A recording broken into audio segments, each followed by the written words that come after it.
Simplifying rational expressions. Now we're going to use another process of taking these type terms. This is called the difference, which is the negative, of two squares.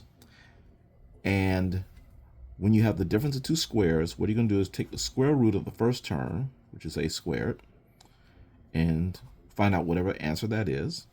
And then take the square root of the second term, which is b squared, and get that answer. And once you get those two answers, you're going to write those as binomials. An a plus b and an a minus b. And that will factor your original binomial into two binomials, if that binomial is a difference of two squares. Well, here we have a difference of two squares. That's a binomial.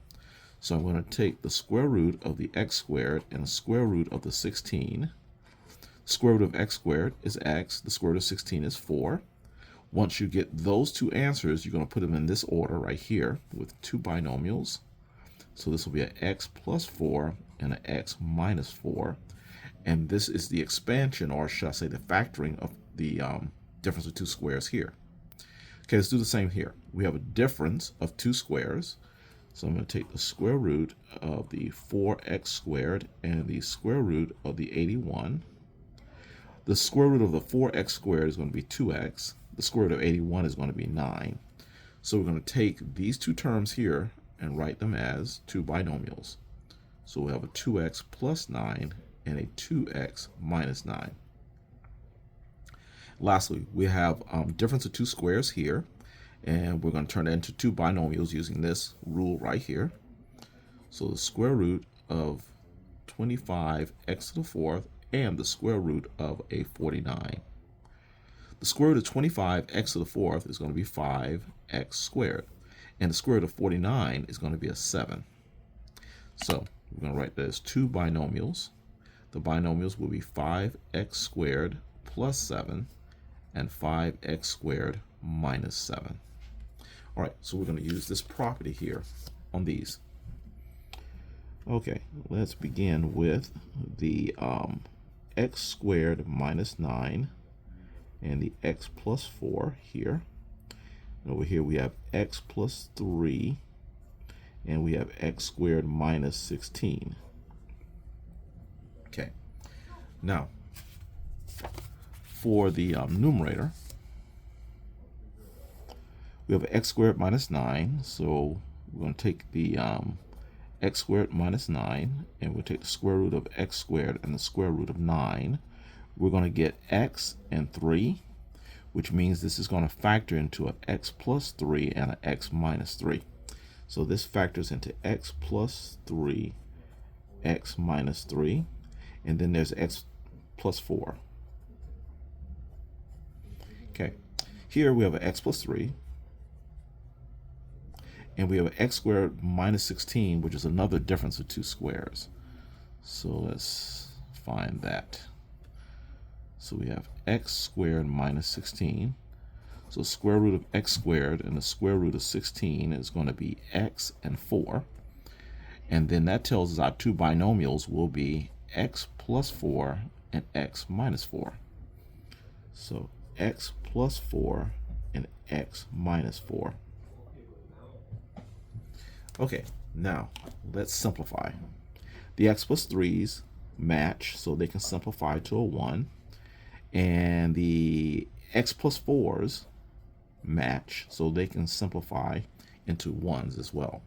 Now what's left is an x plus x minus 3, but there's nothing else in the numerator, so we don't need the parentheses anymore for separation.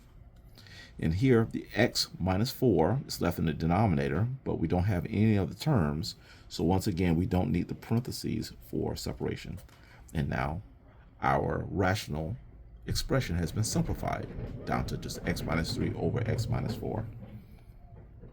Okay, next we have a 4x squared minus 1 times an x plus 3 for the numerator, and then a 2x plus 1 times a x squared minus 9 for the denominator.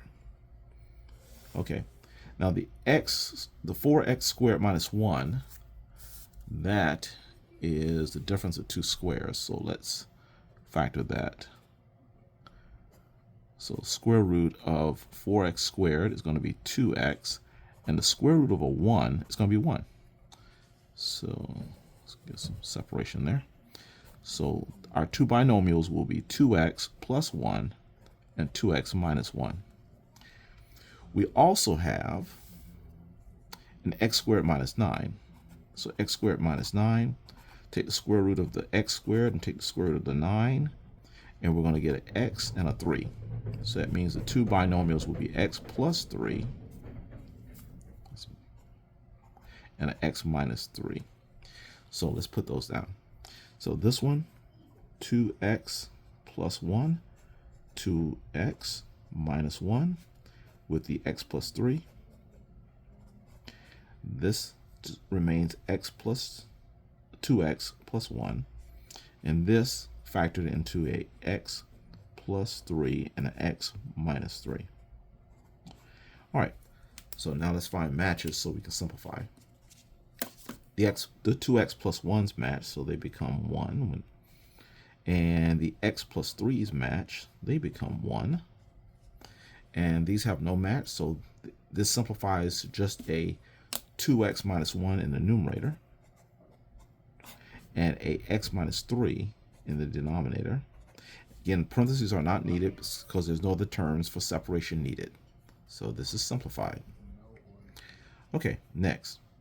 We have a 4x minus 1, which we have expanded already here. So let's write all this down. 4x squared minus 1 and an x plus 3 to the second power.